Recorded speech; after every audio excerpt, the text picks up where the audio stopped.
Hello, Nakama here, and I'm back after a little bit of an hiatus, and I'm just here to tell you that I'm making a card game.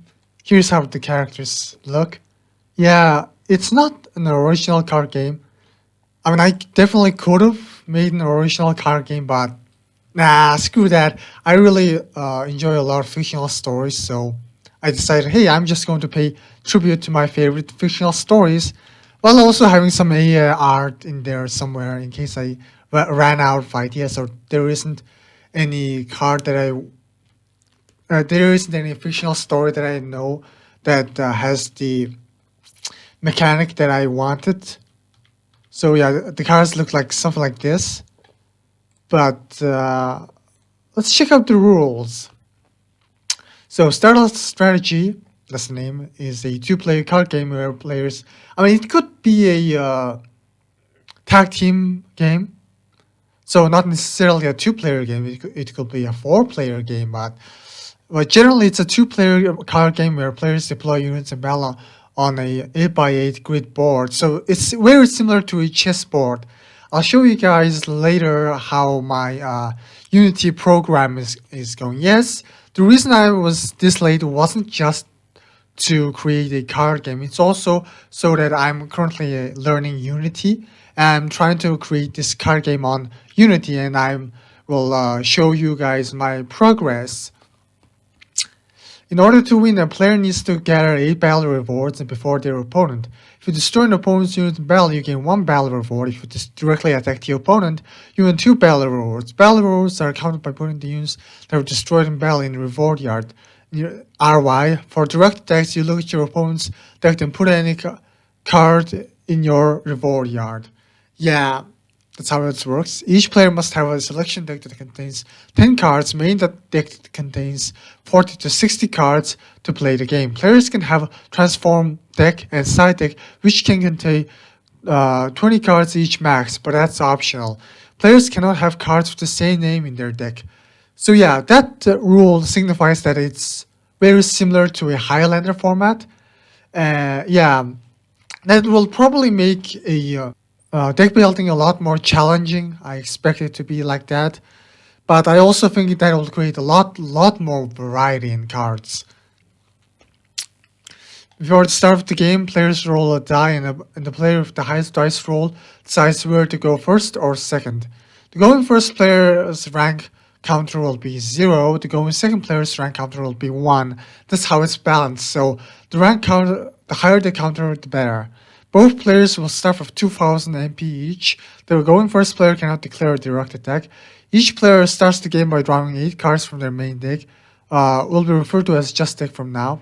A player's turn consists of draw phase, silence phase, main phase, and end phase. During the draw phase, the turn player draws 1 card from their deck, and also they add any 1 card from their selection deck to hand. So yeah, the selection deck makes it so that this game is a lot more strategic. So the going first player and the going second player has 10 cards in their starting hand, and one of those cards is going to be the card that they always wanted, the card that they got from their selection deck. So that creates a little bit of a balance between pure strategy and luck. Whenever a player adds the cards from their deck to hand, they must show their opponent the card they are adding. Therefore, during the draw phases, the player will show what the card added from the selection deck each time. During the silent phase, any effect that can be triggered or has to trigger during the silence phase will trigger. During the main phase, the players can deploy units, move their units, attack with their units, set activate with a strategy card. So, yeah, usually a lot of card games divide this into main phase, battle phase, and main phase 2, something like that. I kind of want to differentiate this mainly because having everything happen in the main phase makes it so that you can also play a lot defensively.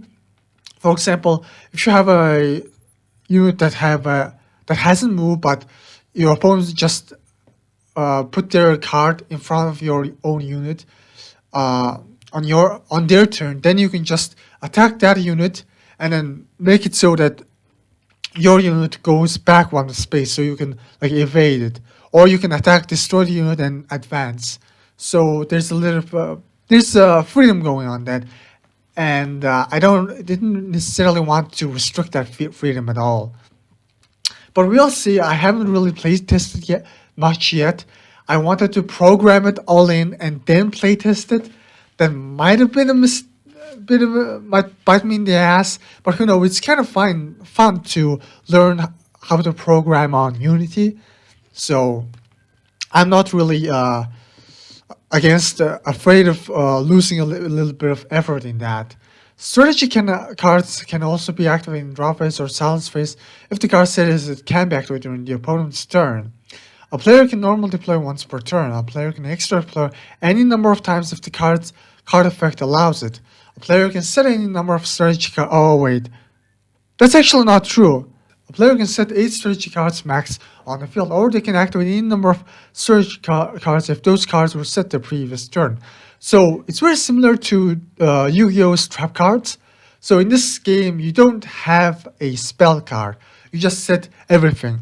I kind of really like that because when you look at back, I think spell cards, like one of the most like banned cards, most problematic cards in Yu-Gi-Oh were spell cards, and I think one of the more skill testing cards or trap cards because they're a lot fairer in the sense that you have to set them first, and they usually trigger on the opponent's turn.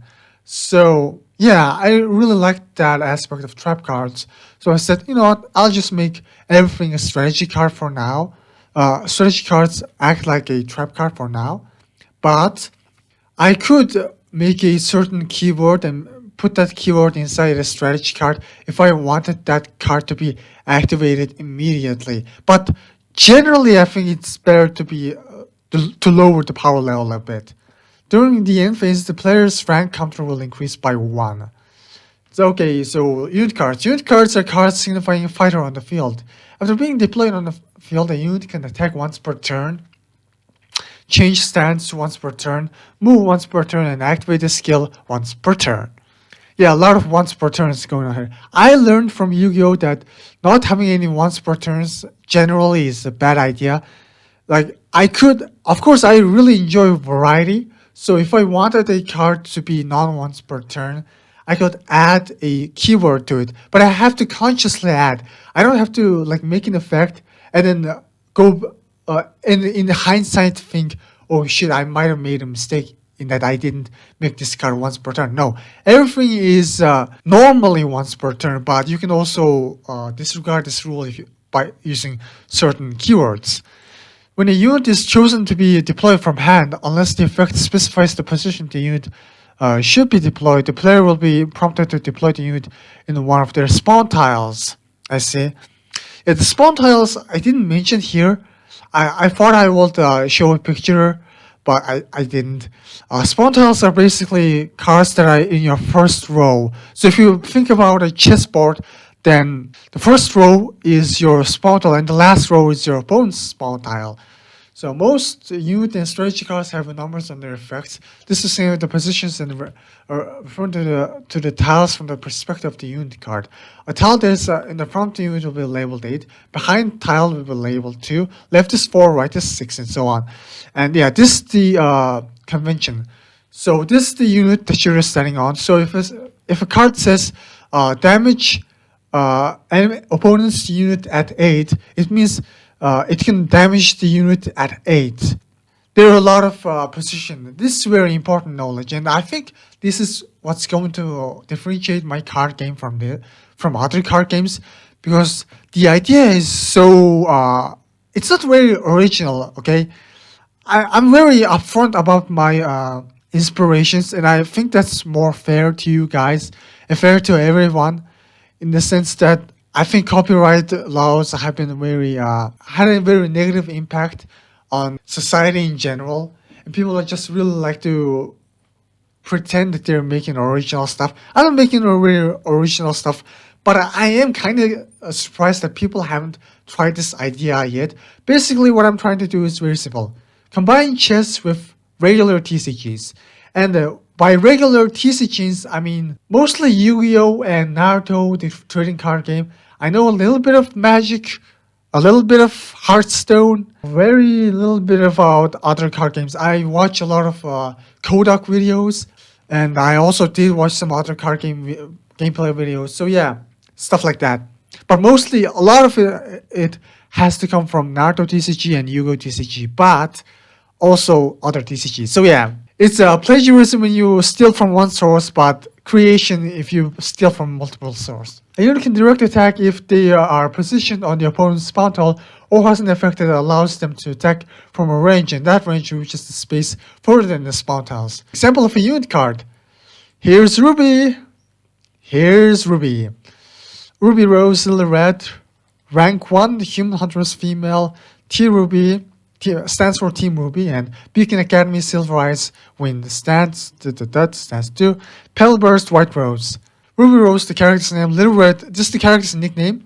Yeah, I can't really wish some other card games implemented this nickname method, because if you want to retrain or make a stronger or weaker version of a card, then having the card with the same name but with a different nickname is so helpful. Human Huntress Female, etc.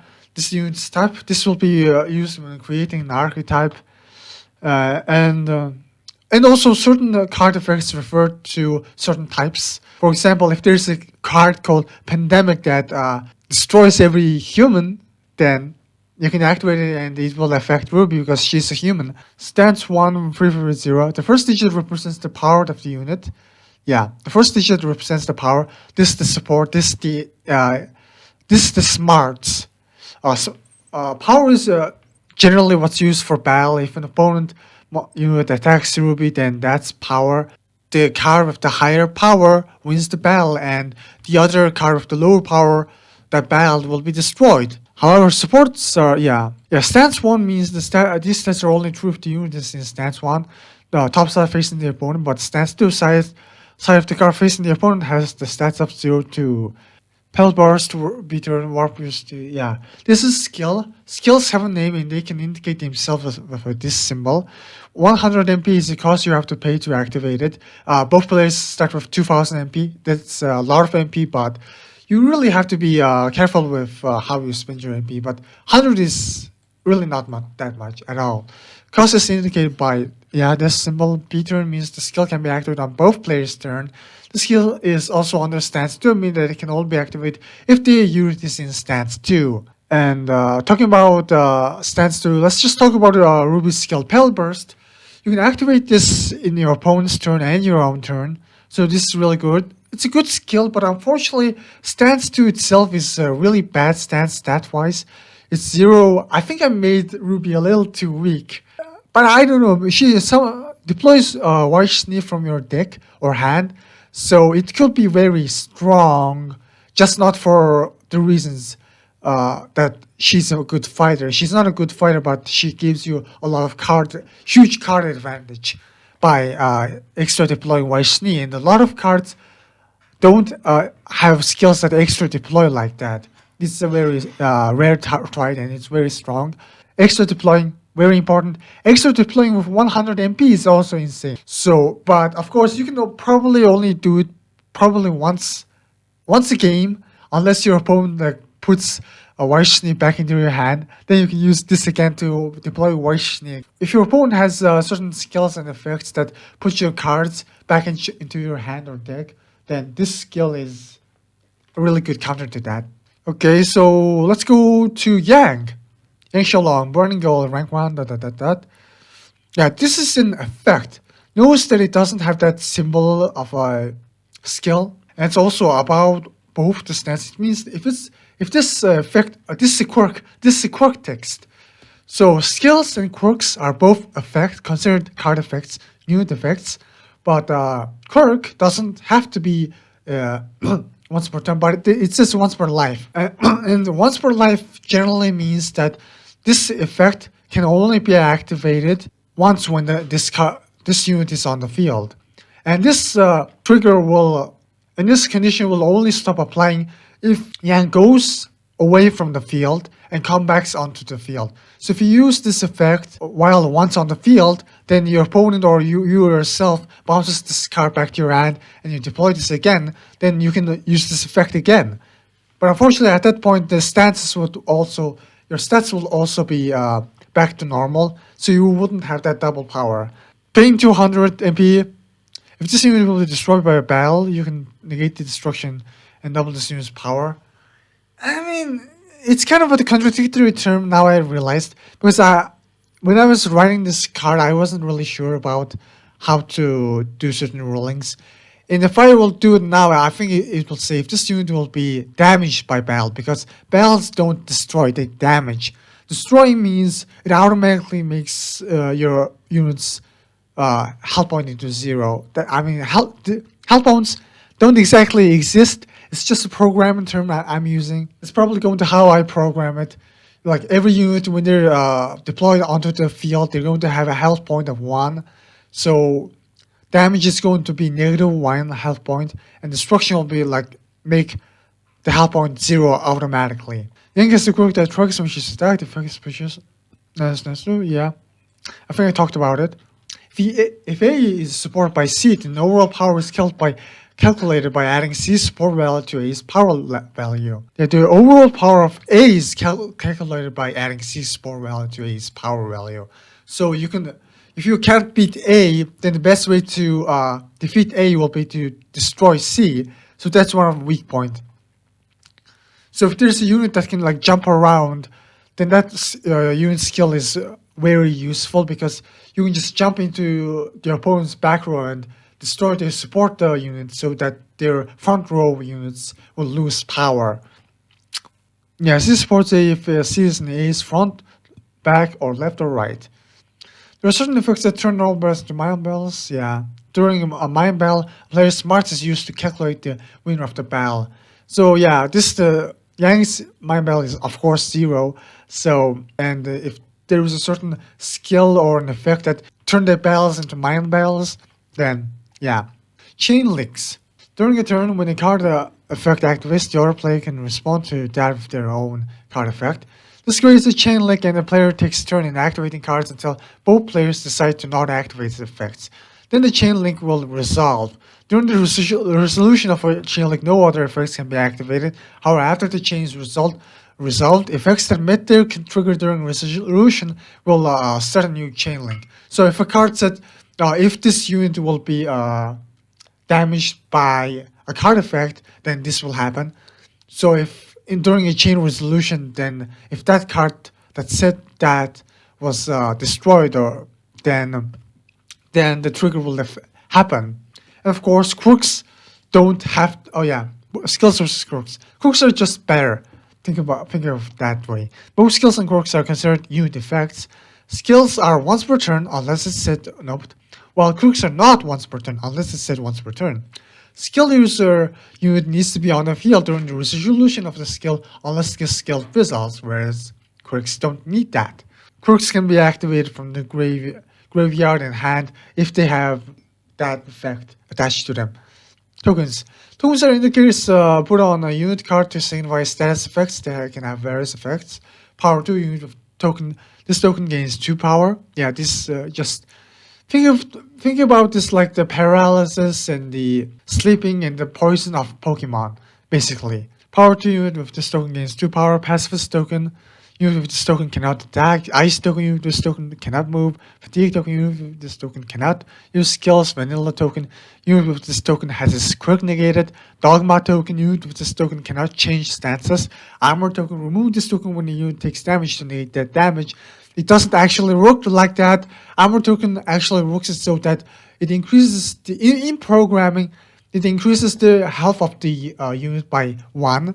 So if a program script that works like damage this unit, it works in a way that it decreases the target unit's health by 1. So if it doesn't have an armor token, its health is automatically going to be 0. And when it hits 0, it goes to the graveyard. Kind of works like that. Move 1 take this token off of unit to make it move again after it has already moved that turn. Honestly, I think I might have compromised this, because I could definitely make it so that the card moves multiple times, but I just kind of went lazy and decided to make it a boolean when trying to program it. So I think I made a compromise and made it so that move 1 does this effect. instead of just allowing you additional moves. It doesn't really change much in the long run, but mine one, take this token off the unit, B-turn, both players' turn, to make the unit's bells become mine bells for this turn. Yeah, it says B-turn, it means both turns. Yeah. Okay, so enough about that. Let's talk about the cards, card by card. I think I should start with Classic Star. This is probably my first ever made card. It's kinda power crypt, probably a little bit, but it's still a good card. It stands 3, stands 2, super peel out, move to 8. Yeah, I mean, this card is kind of mid, honestly. Like for rank, as far as rank zeros go, it's kind of mid. It's not the worst, but it's not. I don't think it's the best. But it's all subjective. Nobody has played tested this game. I haven't played this game. I'm just looking at it and thinking, yeah. You never really want to use this effect because if you, let's say, you deploy this and you use this effect, you move forward, and you use your regular move to move forward again, then you're also kind of like approaching the middle part of the chess-like board, but then your opponent is going to like, I mean, they might not reach your card, but they might reach it. Who knows? If they reach it, they can just attack the 0/0 card. It leaves itself vulnerable when it tries to super peel out, which is very reminiscent of the classic Sonic in CD. It's whatever. It's still a rank 0/3. For example, Edogo Conan is not a rank 0/3. He's a rank 1/0/3 and 0/0, so he's even worse. The only thing that's making his... Wait, did I actually make him stance to 0/0/0? That's kind of bad. I wanted this to be 4, honestly. Anyways, investigation, you pay 100 MP. You put one card in your hand on top of your deck, shuffle it, draw one card. Not a bad skill. I'm not really sure how that's going to help you. Mainly because in this game you have the selection deck and you have every card you ever want. The strongest cards and all the most useful cards in there. So you're not going to brick, I think. I think bricking is going to happen very rarely. Unless, of course, there's going to be a certain strategy that revolves around having certain cards in your hand and assembling certain combo pieces. I haven't made that kind of strategy yet. So in a strategy like that, Edogo Corner might be useful. But now it might actually be worse than like Sonic. Aaron Yeager, this is good. I think it's good, but I don't think it's that good. Similar to Sonic, he kind of leaves himself vulnerable. But the upside is he has this quirk where it can work in any stance anywhere. If this unit is destroyed by battle, damaged by battle, extra deploy attack titan from your deck or hand, and attack titan is this card. It's a good card. Attack titan is a very good card. I haven't mentioned this in the rules, but it's attack titan says rank 3, whereas Aaron is rank 0. So if you try to crash this Aaron into an opponent's card, that's the only way to get destroyed by battle. Then it's better to do this only when your own rank counter is rank 3 or higher. Because if your rank counter is 2 or 1 or 0 and you crash into this effect is not going to go off because there's an unwritten rule where a unit can be deployed only if its rank counter condition is met. Unless it says otherwise. Unless it says something like ignoring its rank or something. Then you can do that. But yeah, it clearly doesn't ignore rank. You need to do this after rank 4. So in that sense, I think it's fine. You just put Attack Titan in your main deck and then you like deploy this. You have this in your selection deck. You deploy this, then you try to crash into your opponent as fast as possible. Unfortunately, I think that's not the greatest strategy as well, simply because you're giving away one battle reward to your opponent, and also having this be in your selection deck and just normal deploying is just as good. There aren't a really good number of rank 3 deploys. At the time of this recording, I haven't made that many cards. So yeah, talking about power levels is kind of like weird. But yeah, this is the only rank 3 that currently probably exists. So having this be in your selection deck might be a better idea. And yeah, Son Goku. This card is really good. It's rank 4. It comes out very late, but it's also very strong, much stronger than the Attack Titan, the rank 3 Attack Titan. And Attack Titan itself is a really good card. I think I'm super overestimating these rank counters, honestly. Like, there isn't much difference. This game is kind of slow, so there isn't much difference between deploying a unit when you have when your counter is rank counter is 3 or when your rank counter is 4. It doesn't really make much difference. But Kaioken makes it so that double uses power until the end phase. You can use it twice per life. You can only pay, and it's only 100 MP. It's kind of a crazy skill because it makes your unit go up to 42. That's a little too much. I think I tried way to be close to canon when creating this skill because I don't think this feels right. Having just this rank 4 be a 32 power, that's kind of an oof I might have done, and I might have like pulled this one back down a little bit. And Kamehameha, you pay 300 MP, but damage units at A1 and M8. That's insane. That's really good. And this stat line is not bad too. Okay, Kanade Cruiser. This is a picture generated by AR. It's a completely original character. Do not steal. Yeah, I'm just joking. And stance 1 for rank 1. It's an okay stat. Like it's better. It has a higher power than Ruby, for example, but it's lower in support. Brothers, you extra deploy rank 0 KLM Cruiser from Decade 4-6. The issue is that you have to play KLM Cruiser, I guess, and KLM Cruiser is an okay card, I guess. So it's not that bad, in all honesty. KLM Cruiser is this. If you one of your units was damaged by battle, you can damage this unit instead. So, yeah. It's a quirk, but it's a quirk that only works when this card is in the stance too. Kyoko Kirugiri, but I think before Kyoko, I think Makoto should be looked at. Makoto Nagi.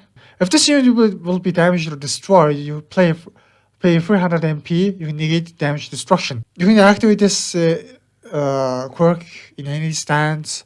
It's kind of good, but unfortunately, it's too expensive, I think. And also, trying to protect a rank 0 unit by paying 300 MP just seems not very cost efficient. So yeah, and you can also deploy Kirigiri with 100 MP. Deploying with 100 MP is super good. I also probably should make it a 200 MP. For rank 0, this is really good. And Kyoko, you pay 500 MP, use spells, become mind bells. Yeah, the reason I made it 100 MP is because Kyoko isn't that much of a strong card. I mean, it is actually not that bad. Because even if it's expensive, it has 5 smarts. So it can basically defeat anything in mind battles. Even if it's something like Son Goku, it can beat it in a mind battle. So in that sense, it's kind of good, but it's also super expensive, like 500. You might put the mind counters on this card in a different way. It's not the worst thing ever. It might actually be one of the best rank 0s. Makoto and Kyoko in combination might be the best rank 0. And L is rank 5. So yeah, he's technically more expensive than Goku, but he's way weaker than Goku. However, he makes it up with his high smarts, and also he can go into a mind battle much easier than Kyoko. I mean, still, it's 200 MP. It's still quite expensive. Maybe I might have messed up with the balance, but I don't know. I really don't know. Like, this is one of the hardest things about game creation, because when you're making these cards, you have no idea how strong these cards are not. You can only know how strong a card is after playtesting. And yeah, surveillance makes it so that target one unit in the same column as user, then put a fatigue token on target. This is a very strong skill. Might be more useful than this skill because fatigue tokens makes it so that your opponents makes it so that a unit can't use its skills. And if you noticed, a lot of units have a lot of skills. Like negating a skill is a very critical ability, and it's 200 MP, which is Not the most cheapest thing ever, but it's not that expensive at all. And it's also in the same column. Most units have something like deploy this at 4 or 6, which is directly next to this card. So it does something only when it's next to it. Even Goku, who is really, really strong and one of the strongest cards in this game probably, has it so that it's only like damages units at 8+1 and 8, which is not as far as columns work. So maybe L is stronger than Goku, maybe more useful than Goku, or maybe not. I don't know. Next to L is Light Yagami, I'm Justice. And he has the ability that target one human unit, human type unit in the same column as user, then destroy the target. Not damage it, destroy it. It doesn't matter how many unit tokens, how many armor tokens does the target have. It doesn't matter. It's going to destroy it. So yeah, it's a very strong skill. Unfortunately, it only targets humans, so it doesn't work on Goku. So unfortunately, Light Yagami can't beat Goku because Goku is a Saiyan. Yeah, there's all that power scalers answer to all the answers. I found the answers, guys. The answer to all the power scaling questions. Light Yagami can't beat Goku, but he can beat everyone else, even L. So I have this really fun mini game with L and Light. So if the opponent has L and you have Light, you have this cat and mouse game where if the opponent uses L first, then they can like negate your units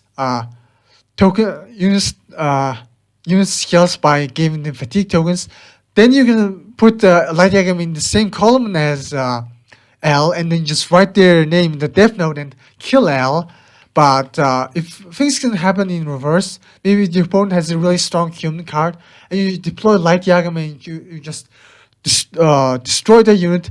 Then the opponent's then the opponent deploys their L in the same column as the Light Yagami, and they put their fatigue token on your Light Yagami, and Light Yagami gets its effect negated. So there's a little bit from cat and mouse game going on there, and just as planned, this once per life. Turn the user spells into mind spells until they in phase. Yeah, this is a very hard restriction. Maybe too much. Maybe a little too much of a restriction considering how easily it is. I gave it to L. So yeah, I think I might have made Light a little too weak. What can I say? I really love L. Light, I'm sorry, dog, but you're not as smart, I think. But I mean, he is just as smart. He just has problem in creating mind battles. This card's bad. I'm going to probably change this text. You can deploy. I haven't made this Naruto clone because as soon as I made this card, I realized how bad this skill was. Instead, I'm going to make a puppet. Basically, I didn't write it in my previous script, but puppets are something like a unit that is created on the field from nothingness. And that unit, when damaged by battle, it's not going to the opponent's battle reward. So that's the big advantage. I think if Naruto creates a puppet, it might be a lot more useful than this. It's not very good. And also, I didn't create a Naruto clone thing. So yeah, Pikachu is not bad. It's really not bad.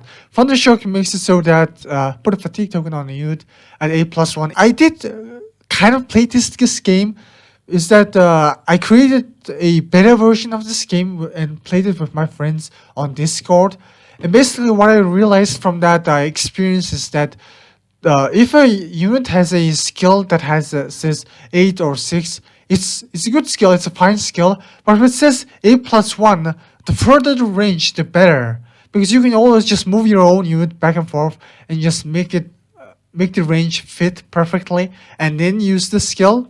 So 8+1 is a really good range, and putting a fatigue token is also really good. Unfortunately, I think 300 MP is a little too expensive in the long run, at least.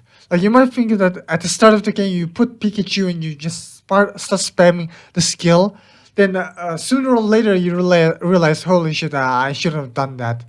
I'm literally running out of MP and my opponent is like deploying their strongest like Son Gokus and stuff, and I ran out of MP. Agility, it's good. I think using agility to warp and then moving in Pikachu so that you can Thundershock an opponent it's a good move. It helps. Raiden, rank 2. Uh, I think I don't know. Raiden might be strong, Raiden might be weak. I mean, it probably will see play, but it's balanced. I think Raiden is kind of balanced. It's rank 2. It's stronger than most rank 1s, but it also doesn't have that extra deploying power. So you have to like normal deploy this card. And with the stance one, it can be destroyed. It can be damaged by the effective strategy cards, which is fine. Actually, no, it's not fine. It's kind of a garbage effect. It's garbage for now because I haven't printed any strategy cards. I haven't printed any single strategy cards for that matter. And I'm not going to print a strategy card that's going to damage units probably anytime soon. So yeah, this quirk can be useful in the future, but not now. And in second stance, if self destroys an opponent's unit by battle, you gain 200 MP. Yeah, it's a decent quirk. It's actually kind of quite useful. Unfortunately, I think as soon as your opponent reads this effect, they're going to be like make their little units run away from Raiden, so that you won't get like the super battle rewards, and also trying to kill the opponent when there's units like Son Goku and Attack Titan who are much stronger than Raiden in this game. So yeah, that's going to be a little difficult, Raiden. And I talked about Ruby Rose and Sasuke. Sasuke's really good. He might be one of the contenders for one of the best rank zeros. It's really simple skill, but it's a straight up damage. As you previously saw, I have been just going over a lot of unit cards, but not whole lot of units have a straight up damaging moves. Son Goku has it, but it's 300 MP, and he's rank 4. Attack Titan has it, which is at 8, but it's 200 MP, which is a lot cheaper, but he's a rank 3. This is rank 0, but despite that, he pays 400 and he damages the opponent's unit at 7 or 9 at 2 places. That's really good. I might have made Sasuke a little too good, but I don't think it's necessarily a game-breaking card. He's just going to see a lot of play. This card's fine. It's super generic. I used the AR for the picture, and yeah, it's super generic, and it's probably just mid. It's not very good. I mean, it's mid. You might actually use this, but yeah. Spider-Man, Great Responsibilities, and stance 1. It's a good stance. It's very similar to the Ruby stance if you just move the 1's power to the support. But I think generally power is more important than support. Support is that you always have to make that you would follow your other unit. If the front row unit gets destroyed or whatever, then the back row unit is completely helpless. It's one of the issues with supports, but it's still support is still useful. And yeah, in stance 2, he does web pull and web throw. Web pull is warp unit at 8+128. It can be any unit for your opponent's or your own. So pulling is good. It's very useful. Web throw is also very useful. Warp unit at 4 to 6 or 6 to 4. Yeah, it's written in a little bit confusing way, but yeah, if a unit is at your 4, then Spider-Man can warp that to 6. If a unit is at 6, then it can warp it to, Spider-Man can warp it to 4. This is very useful. I actually play tested with a friend who was using a card very similar to this, and he made the most sickest combo using a very similar, probably this exact same skill, and he like comboed me to death. It was so cool. It was so badass. I love cards that makes positions matter. Even Yu-Gi-Oh! Kind of something like Infinite Impermanence, Broken Line, and the Mech Knights. The cards that makes position of cards matter is super fun. And this card game is always about positioning. It's very similar to chess, as it is similar to other card games. It's really a mishmash of very different ideas coming together, and I love the chess aspect of this card game. And yeah, web pull is also really important too. If a opponent has, for example, has a unit that has a really good skills that damages you, but then you can also like suppress your opponent by deploying this, making it go forward, and you can pull that opponent's card to yourself and beat the crap out of it. And also, if the opponent activates this skill, and I mean, it's not B turn. I think I should have made a B turn to make it more useful, but we'll see. We'll see how strong it is. You can also like make your own unit retreat, but retreating is kind of a not much of a great move. Especially retreating by burning MP is not a really good move, I think. So red sun over paradise. Oh yeah, and Sundowner is pretty cool. Yeah, he's actually I made sure that he's weaker than Raiden when he's in stance 1. In stance 2 he's at 11, but he cannot declare an attack. Self means discard. I'm just shortening the word discard into self. And yeah, in this stance he can attack. Shield bash is warp unit at 8 to its 2+1. Yeah, it's very confusing, but it's very understandable if you think about it. Warp unit at 8 refers to Sundowner. To its 2+1 means it's referring to that unit that was at 8's 2+1. So it basically knocks back opponent's unit at 8, whatever unit at 8 to 2+1. I specifically wrote it this way so that you can use it to push your own units forward. I kind of didn't want that. So basically the idea is that you put this in your stance 2 and you move this forward, and if an opponent puts their own unit to stop it, because that's totally safe because this unit can attack, then you can just use shield bash to push that unit backwards. I don't think it's very good because there are cards that are naturally stronger than this, than like Attack Titan, and even if it's rank 3, all the opponent has to do is wait. So I don't think Sundowner is very strong at all. Tanjiro Kamado is pretty good. He is strong. He might be like, in the vacuum, he might be the strongest rank 1, but maybe not. Maybe Yang might be stronger than Tanjiro, not because in of it herself, but simply because she gets deployed by Blake. We'll talk about Blake when she comes up. He has a both stance quirk where your opponent must reveal their strategy card before setting it. It's useful. It's a very useful card. And most importantly, it doesn't have to be a certain specific condition or certain restrictions. You just see what your opponent is going to do. And while seeing isn't necessarily an advantage in a tangible sense, it's still a very useful advantage. In stance 1, he does this. War Wheel, damage unit at 8 if it has 4 or lower power.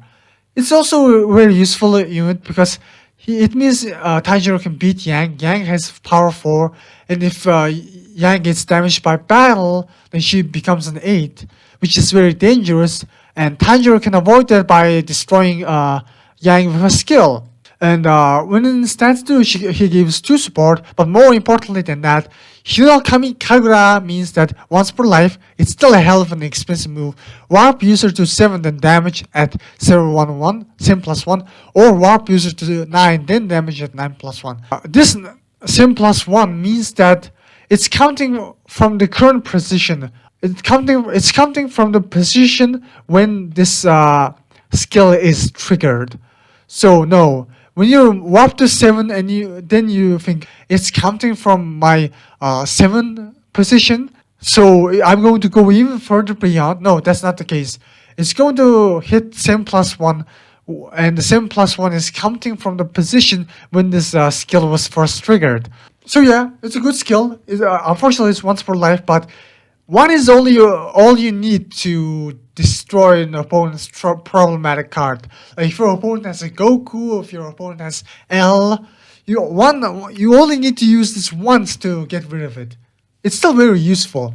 And Dr. Tenma is rank 0. His stats is kind of weak, but Miracle Operation. Target 1 unit in your graveyard, then put it on top of your deck.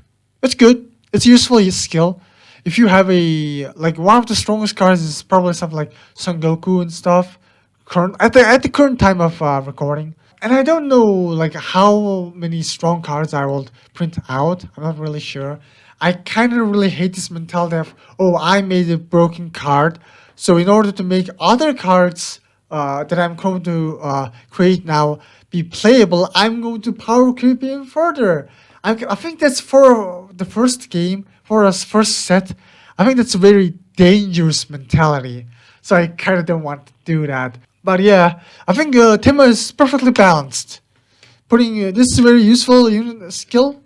You're going to use it sometimes, maybe not all the times. But it's a very balanced skill. It's nothing crazy. And this is also a very balanced skill too. Pistol 300 MP once per life. Target unit at A+1 then damage it if it has 4 or lower power. If anything, this skill is very weak. It's very on the weak side, I think. Yeah, Tema is kind of a balanced card. I think this skill is probably might see some play, but I don't know. It might be too weak. This is kind of on the weak side too. It's very weak. You can only start by putting 2 armor token on the self. If self is normal deployed, yeah.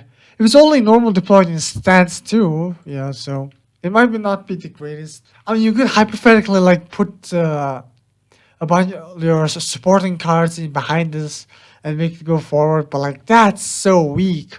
You can only like stall the inevitable. And Vaishni is here, and if you don't know what makes Vaishni strong more than herself is the fact that she is extra deployed through Ruby. So in terms of card advantage, it's super crazy. And Ice Prison, yeah, her stats are fine. It's actually kind of good for a rank 1 because 4 support is really, really good. She has better stats than Ruby herself. And Ice Prison is once per life, target one unit on the field and put 1 ice token on them. She even has a better skill than Ruby. She's just stronger than Ruby. And yeah, I think I made Ruby a little too weak. But I'm not going to power creep. I'm just probably going to make a different version of Ruby in case I realize, oh shit, I made Ruby way too weak. But I don't think Team Ruby cards are actually the weakest. They're probably going to see play. You know, I have a little bit of bias. You know, if you watch my videos, you know my bias. So yeah, I talked about Yang. I think that's the end. Let's go back and oh yeah, let's talk about Ang. Ang is a very interesting card. He has the most amount of skills and the most amount of types also. I think I'm trying to make the cap be at 8 types. I think that's a good limit. And his stances are decent. Stance 4, 4, 0. It's not the greatest stance, but more importantly, his versatility is insane. None of the skills are necessarily broken. Maybe fire is the strongest skill probably, but the other skills are fine. But they're also very useful. Warp user to 4 or 6. This is just a very good utility skill. You might use to catch an opponent if you're trying to win past Ang. Like if your opponent has trying to make their weak units, rank 0 units go past you, you can just warp this and hit it. You can also use it to dodge an oncoming attack. If you think Ang is going to be attacked, unfortunately, it's not. You can't use it on your opponent's turn. So fire means that damage unit with lower power than 8 at 8. Yeah, lower than 8 is still good. It's basically every rank 1 is lower than 8. With the exception of a powered up Yang. But even powered up Yang is like needs to get powered up. So in that sense, I think Ang might also be contender for one of the strongest rank 1s. So yeah, I think it might actually be one of the strongest rank 1s, Ang. Yeah, it actually might be. Like individually, I don't know how Blake's and Ruby's ability to extra deploy their team units is going to play into this, but in terms of like in a vacuum, he's very strong, one of the strongest. And in stance 2, clear the tokens on unit at 4 or 5. Oh, it's supposed to be 6. 4 or 6 or 8. I kind of made a mistake. Whoopsie doodle dee. And this is very important because Ang is probably the only card currently that can just erase all the tokens from a unit. Earth is that put an armor token on user if user doesn't have an armor token. Yeah, it's good. It's also a very, very useful skill. Armor can defend this Ang in battle. It can defend from certain skills that damages you. Armor is very useful. Armor in general is very useful. Steven Armstrong is strong, very strong. Probably the strongest rank too. It's probably going to see a lot of play if I just print it out currently. This unit can be destroyed by battle in stance 1. That's already insane. In stance 2, he's 10. That's insane. Sundowner is 11, but he can't attack. Raiden is 8. He has a positive effect, sure, but he's still an 8. So Raiden, for example, in a vacuum can't defeat Armstrong without help. Very similar to how the showdown went against him, I guess. And this skill is also very strong too. Damage rank 1 or lower ranked unit at A+1. It's A+1 and it's 200 MP. Even if it's rank 1 or lower, it's still insane. You can hit a back row rank 0 or rank 1 unit with this. Or your opponents, Tanjiros and Angs. Yeah, it's good, it's good. And it also can be destroyed by battle. It's insane. And also, yeah, I didn't talk much about Attack Titan previously. His card is kind of insane, as I told.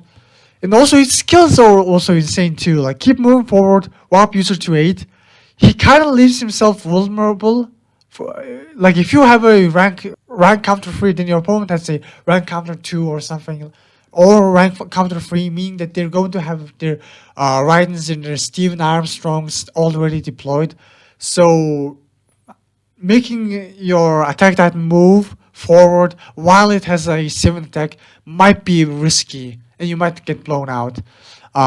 Crystal Punch, it's strong. Damage unit at 8. Any moves that straight up damages that doesn't have like Cosjoy or arm and leg is strong. Like Sasuke does 7 or 8, 7 or 9, which is arguably better than 9. And it costs 400. And that's a rank 0, and that's really strong. That's insanely strong. Straight up might be close to broken, in my opinion, but yeah, it's strong. And let's talk about Blake.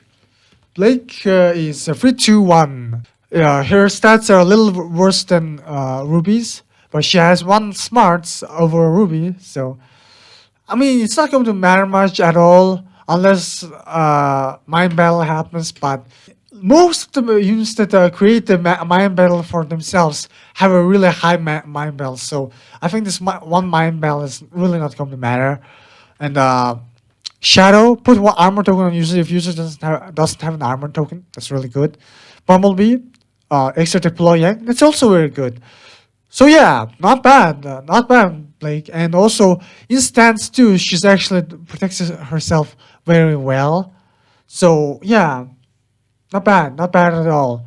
I think also I might have made a little bit of a mistake in making Ruby because aside from the fact that she has like certain skills in stance 2, Ruby you're always going to want Ruby to be in stance 1. You're going to like deploy White Shnee when in stance 2, and then you're just going to put it back into stance 1 and fight in stance 1, unless you're going to like put it in stance 2 to Pell Burst, but that's just a really bad idea. And I think I talked about all the cards. Maybe I'll make another video talking about all the other cool shit that I did.